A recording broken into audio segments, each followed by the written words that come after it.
Bacaan pertama. Allah mengasihi orang yang memberi dengan sukacita. Pembacaan dari surat kedua Rasul Paulus kepada jemaat di Korintus. Saudara-saudara, orang yang menabur sedikit akan menuai sedikit pula. Sebaliknya, orang yang menabur banyak akan menuai banyak pula. Hendaklah masing-masing memberikan menurut kerelaan hatinya, jangan dengan sedih hati atau terpaksa. Sebab Allah mengasihi orang yang memberi dengan sukacita. Dan Allah sanggup melimpahkan segala kasih karunia kepada kamu, supaya kamu senantiasa berkecukupan di dalam segala sesuatu, malah berkelebihan di dalam pelbagai kebajikan. Seperti ada tertulis, ia murah hati, orang miskin diberinya derma, kebenarannya tetap untuk selamanya. Dia yang menyediakan benih bagi penabur dan roti untuk dimakan, dia jugalah yang akan menyediakan benih bagi kamu.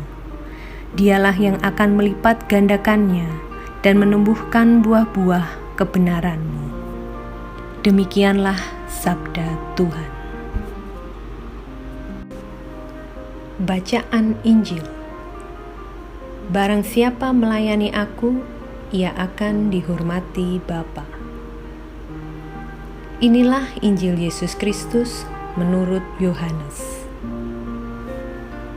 Menjelang akhir hidupnya, Yesus berkata kepada murid-muridnya, "Jikalau biji gandum tidak jatuh ke dalam tanah dan mati, ia tetap satu biji saja.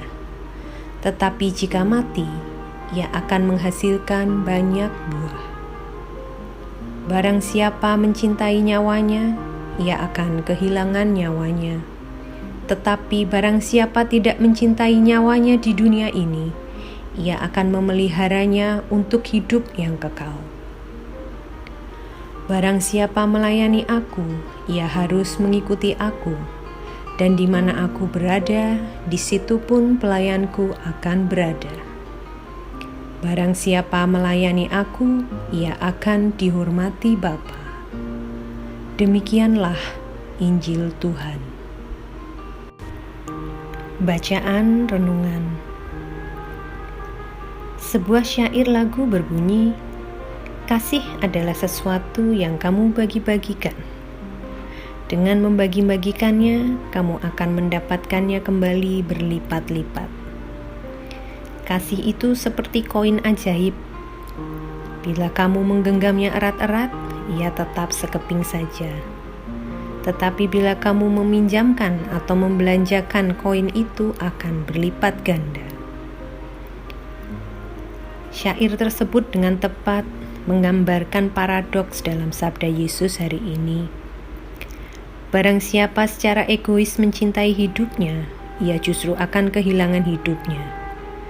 Namun barang siapa secara murah hati mempersembahkan hidupnya demi kerajaan Allah, ia justru menyelamatkannya. Yesus sendiri memberi teladan. Dialah biji gandum yang jatuh ke tanah dan mati, sehingga menghasilkan buah berlimpah. Keselamatan bagi semua orang. Seandainya saja biji gandum itu tidak jatuh ke tanah dan mati, ia tetap sebiji saja, tak berbuah apa-apa. Santo Laurentius yang meninggal dianiaya oleh karena imannya, juga seperti biji gandum itu. Kesaksian imannya telah menumbuhkan iman berlipat ganda di Roma pada abad ketiga. Darah para martir adalah benih-benih gereja. Seandainya Laurentius pelit dan egois, sehingga ia lebih memilih menyelamatkan nyawanya daripada mempersembahkannya demi imannya akan Kristus, mungkin tidak akan ada banyak orang yang bertobat dan ikut mengimani Kristus. Laurentius juga menggenapi nasihat Santo Paulus. Orang yang menabur sedikit akan menuai sedikit juga, dan orang yang menabur banyak akan menuai banyak juga. Iman akan hal ini mestinya membuat kita makin bermurah hati dan memberi dengan sukacita. Sebab dalam berbagi secara murah hati, tanpa takut rugi atau kehilangan diri sendiri, kasih terwujud serta menghasilkan buah berlimpah. Terima kasih ya Yesus atas teladan kasih-Mu. Semoga kami semakin murah hati kepada sesama, seperti Engkau sendiri murah hati kepada kami.